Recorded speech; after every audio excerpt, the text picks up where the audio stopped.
Hello friends, आज की इस वीडियो में हम बात करेंगे पी रेशो के बारे में और समझेंगे कि पी रेशो क्या होता है, इसे कैसे कैलकुलेट करें और इससे हमें क्या पता चलता है।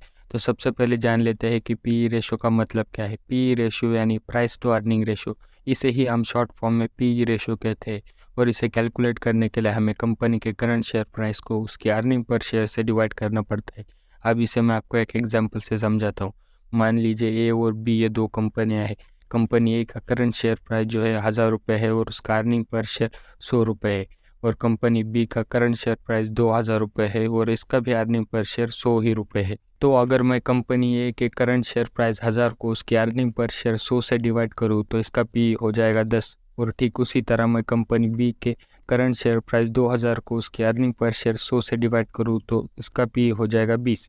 तो सामान्य रूप से देखा जाए तो कंपनी ए जो है कंपनी बी से सस्ती है, क्योंकि मुझे कंपनी ए में हर साल 100 रुपये कमाने के लिए 1000 रुपये देने पड़ेंगे, वही मुझे कंपनी बी में हर साल 100 रुपये कमाने के लिए 2000 रुपये देने पड़ेंगे। और पी रेशो से हमें जो एक और बात पता चलती है वो है कि अगर हम किसी कंपनी में इन्वेस्ट करते हैं तो हमें अपनी की गई इन्वेस्टमेंट अमाउंट को रिकवर करने में कितने साल लग जाएंगे।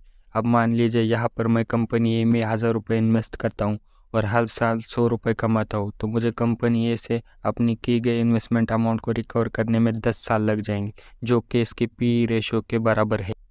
लेकिन क्या सिर्फ हमें कम पी रेशो देखकर किसी भी कंपनी में इन्वेस्ट करना चाहिए? जी नहीं। देखिए, किसी भी कंपनी का पी रेशो जो है उसके प्रॉफिट पे डिपेंड करता है। अब ये कैसे होता है, ये जानने के लिए हमें फिर से इन्हीं दो कंपनियों के एग्जाम्पल लेने। अब ये कंपनी ए के 3 साल के फाइनेंशियल रिकॉर्ड है और यहाँ पर ये कंपनी ए का पहले साल का शेयर प्राइस 1000 रुपये था, फिर दूसरे साल जो है बढ़कर 1100 हो गया, फिर तीसरे साल जो है बढ़कर 1200 हो गया। ठीक वैसे ही कंपनी का प्रॉफिट भी हर साल बढ़ रहा है और इसका अर्निंग पर शेयर जो है पहले साल 100 रुपये था, फिर दूसरे साल 110 हो गया, फिर तीसरे साल जो है बढ़कर 120 हो गया।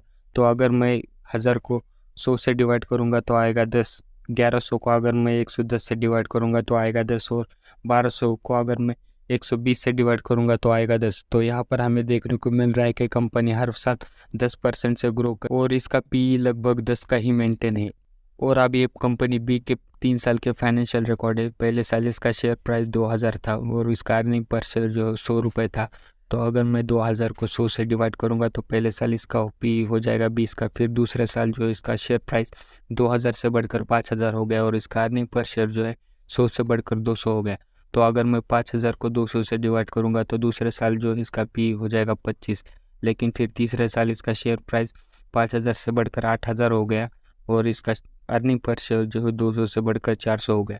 तो अगर मैं 8000 को 400 से डिवाइड करूंगा तो तीसरे साल इसका पी जो है वापस से 20 का हो जाएगा। लेकिन ये ऐसा क्यों हुआ? क्योंकि कंपनी ने हर साल अपना प्रॉफिट जो है तेज़ी से बढ़ाया। तो ये आपको हमेशा याद रखना है और आइंदा आप फिर कभी भी किसी भी कंपनी का पी रेशो चेक करें तो उसे अच्छे से समझ। और अब बात करते हैं उस बारे में जब पी रेशो आपको बहुत बड़ा धोखा दे सकता है। ये ज़्यादातर साइक्लिकल कंपनीज जैसे कि रियल एस्टेट कंपनीज में होता है।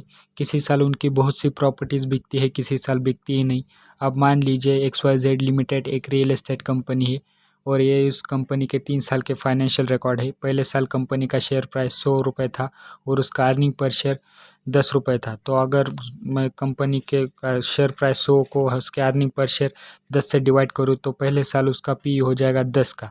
लेकिन फिर दूसरे साल कंपनी का शेयर प्राइस 100 से बढ़कर 600 हो जाता है और उसका अर्निंग पर शेयर डायरेक्ट 10 से बढ़कर 200 हो जाता है।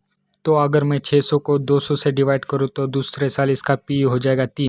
तो इस हिसाब से देखा जाए तो कंपनी काफ़ी सस्ती है, क्योंकि आपको इस कंपनी में हर साल 200 रुपये कमाने के लिए 600 रुपये देने पड़ेंगे। लेकिन क्या सच में ऐसा है? जी नहीं। देखिए, तीसरे साल फिर जो है इस कंपनी का शेयर प्राइस जो है 600 से गिरकर 200 हो जाता है और इसका अर्निंग पर शेयर वापस से 10 हो जाता है। तो अगर मैं 200 को 10 से डिवाइड करूँ तो तीसरे साल जो है इसका शेयर प्राइस वापस से 20 हो जाएगा।